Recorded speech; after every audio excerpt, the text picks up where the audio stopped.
was a kid, there were a lot of things I thought I'd want to be when I grew up. Astronaut, restaurant owner, maybe even president of the United States. What I never thought I would be is the girl who went viral for dumping a bowl of punch on her new husband's head at her wedding reception. Well, let me explain. People always told me I had an easy life. And for a long time, I did. My parents made lots of money with their company. At school, I was very popular. When I had sleepovers, my parents served elaborate dinners and let us use the home movie theater in the basement. I had servants who took care of my chores. On my 13th birthday, my parents hired a circus to come to our house. You get the picture. Once, at school, this girl got mad at me and said, "Oh my God, Mila, you're so clueless, aren't you? Nobody actually likes you. They just like your money." Of course, my friends put that girl in her place. But her words really hurt. I wasn't clueless. And people did like me for who I was. Towards the end of high school, my parents started acting weird. They were anxious and irritable all the time. We stopped going to fancy dinners, and we let some of the servants go. I tried to ask what was going on, but my dad said, "Don't you worry your pretty little head about it, princess. Everything will be all right." I noticed that when we did go places, our security guards went with us. Once I turned 18 and started going out more on my own, they got me my own personal security guard. Jake wasn't that much older than me, and he was very cute, so I didn't object. He totally started flirting with me. I loved it so much, I kind of forgot to wonder why we needed more security in the first place. One night, Jake and I were lying under the stars together, talking about our future. I said I'd probably work for my parents' company. He laughed at me. "Do you even understand what they do?" That hurt. "I don't know much about it, but I'll learn." He shook his head. "You're so spoiled. You just snap your fingers and everything you need magically appears. How are you going to help run a business?" I got embarrassed then.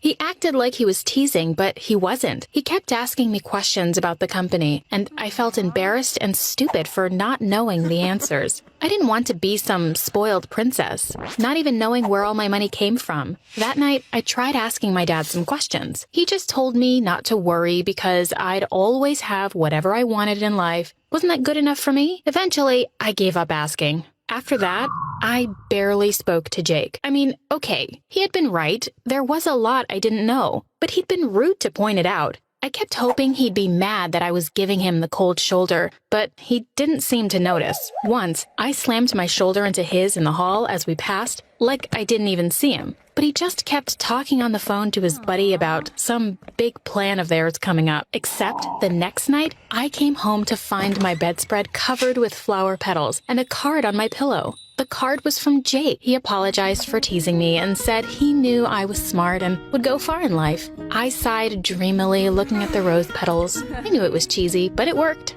I was totally falling for him. On graduation night, there was going to be a big bonfire for the seniors at a classmate's house. I was so excited to go.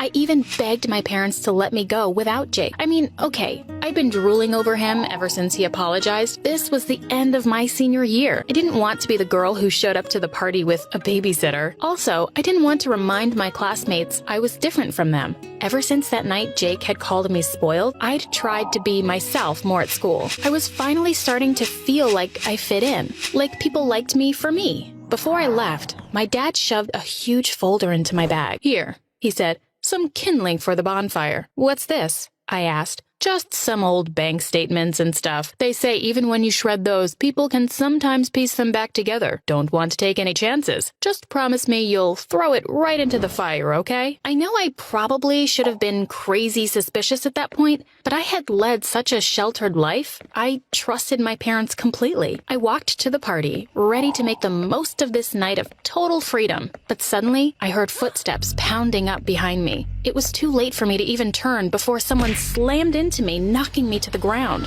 I went sprawling, my bag coming off my shoulder. The person grabbed it, and out of pure reflex, I held on to one strap of it. We played tug of war, but the other person was stronger. They pulled the bag away from me and ran off into the night. Oh God, my dad was going to be so mad at me. What about the bank statements? Was the thief going to steal my family's bank information or something? I stood, my legs like jelly. I was scraped and bruised from the sidewalk. Suddenly, a familiar voice said, "Mila?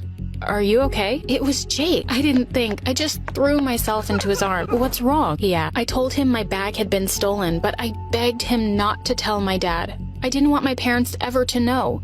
Jake promised, and suddenly I realized how awkwardly close we were standing. My palms started to sweat. "Did my parents make you follow me?" I asked. I couldn't believe it. After I'd asked them to let me go to the party alone, even in the dim light of the street lamps, I could see him blush. "No," he said. "I was looking for you. I can't let you go alone. I worry too much." I think that was the moment I fell in love with him. My knight in shining armor. A couple of weeks later, my new happiness was shattered. I came home from a friend's house to find people in suits moving all the furniture out of my house. I begged for someone to tell me what was going on, but no one would. I didn't even know where my parents were. Finally, one of our maids told me that my parents had been arrested. I still didn't understand, but a sick feeling in my stomach told me that this might have something to do with my stolen bag and the folder my dad had given me. Poor, stupid little rich princess. My life was about to become a nightmare.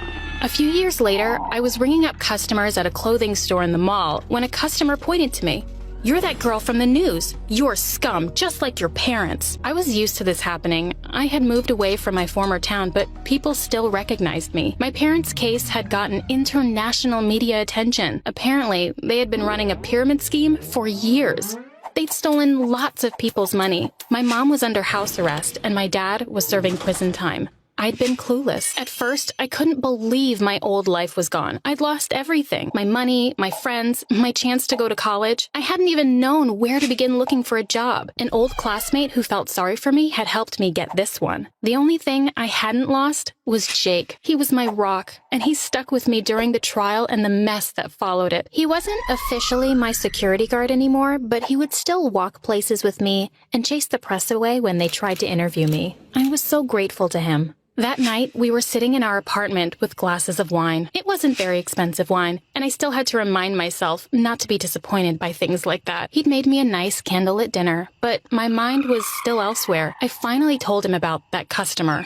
"You know people are always going to be like that," he said. "You can't let it get to you." I told him I knew that, but I just wished that my life hadn't turned out this way. It wasn't fair that I had to get a job. I missed my old house, and I missed my parents. "You need to learn to work for what you want," he told me. "You're not special just because your parents had money, and they deserved what they got." It felt like a slap in the face. I stormed out of the kitchen and shut myself in our bedroom. A few hours later, he came in. He apologized and said that wasn't how this night was supposed to go. I asked him what he meant, and he pulled out a small velvet box. He got down on his knee beside the bed. I couldn't believe what I was seeing. "You're very strong," he told me, "and I know that you are learning how to work for what you want in life. I admire that about you. Will you marry me?" I could hardly keep from squealing. I jumped off the bed and pulled him up, and he took me in his arm. It was still another year before we had money for a wedding. As the big day drew near, I got some amazing news. My dad was getting out of prison early. He would be there to walk me down the aisle. I hadn't visited him in prison until recently. For many years, I felt so betrayed by him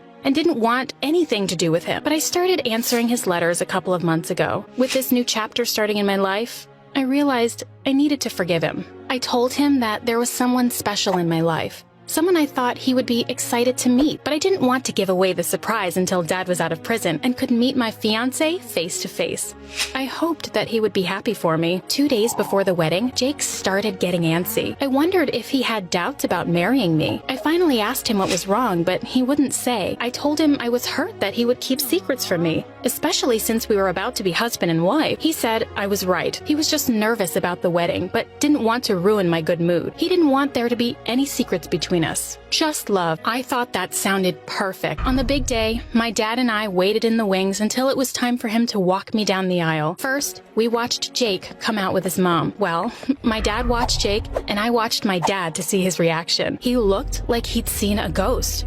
Oh no, maybe he was upset to see a reminder of our past. I hoped he would get over it and help me celebrate this magical day. There was no more time to think about it before we started strolling down the aisle. I smiled bigger than I ever had in my life as I met Jake at the altar. The rest of the ceremony was a blur. At the reception, I danced and danced. My dad found me a couple of times and told me that we needed to talk, but I was having too much fun. It was definitely the happiest day of my life, but eventually he pulled me off to the side. "I need to tell you something, Mila," he said. "The man you just married is the one who destroyed our family." I couldn't breathe for a moment. "What are you talking about?" "He hired somebody to steal your bag that night. I thought I was being safe by having you take the folder and burn it. We were already under suspicion, so law enforcement was watching our property all the time. They would have noticed a fire. I wanted the documents destroyed off of our property. I couldn't believe what he was telling me. Jake would never do that, I said. He rescued me that night, so you wouldn't suspect him, my dad said. He told the thief exactly when to attack you, so he would be there to swoop in and save you. God, you're so clueless. What happened to us is your fault, I told my dad. No one else's. You're the one who stole from people. You deserve to get caught. I stormed away back into the reception hall looking for Jake. He might have done the right thing, technically, by exposing my dad's crime, but he lied to me for years. And just the other day, he said he wanted no secrets between us. What a hypocrite. I grabbed the punch bowl off the table as I walked in. Jake was busy talking to his best man and didn't notice me. I came right up to him and overturned the entire bowl on his head. He gasped and sputtered, dripping wet. Bits of fruit clinging to his hair and his tuxedo. Honestly, it was the most satisfying moment of my life. Some people were laughing, thinking it was a joke. Other people looked nervous. The photographer was snapping pictures like crazy. And everybody's cell phone was in the air taking their own photos and video. You liar! I yelled at Jake. I took my rings off and threw them on the floor. Is it too late to take my vows back? Because even if I said I do, now I don't. For the next 2 weeks, Jake tried calling me every day, but I wouldn't pick up. I was once again in the center of a media storm. People would snap pictures of me on the street. I was in videos and memes all over the internet. I didn't care. I just stayed in my house, too depressed to go out. I was really clueless, and because of that, I'd lost everything. One day, on my way home from the store, I found Jake waiting outside my building. He begged me to come in, saying he wanted to talk. I finally gave in. We ended up talking for hours. He told me the whole story, how angry he was when he found out about my parents' scheme. He wanted to get some proof to show the FBI. Because he hung around me so much, he knew about my dad asking me to take that folder to the bonfire. I was trying not to cry. So, that whole time, you were only pretending to like me? He begged me to believe that he'd always liked me. But he hadn't wanted me to join my parents' company and get involved in their crimes. He just wanted me to be my own person. And once I started doing that, he fell completely in love with me. You ruined my whole life, I told him. I know. I'm sorry. I thought about telling you 1,000 times, but you didn't, I told him. And you know what's ironic? You gave me the strength to be my own person. So now, I'm strong enough to tell you that I don't want you anywhere near me ever again. He looked shocked. He said he was hoping we could work things out, that now that this was out in the open, there'd be no more secrets between us. So now, instead of a wedding photo in my apartment, I have a framed picture of me dumping punch over Jake's head. Sure, it's a little unusual, but it reminds me every day that I'm nobody's spoiled princess anymore.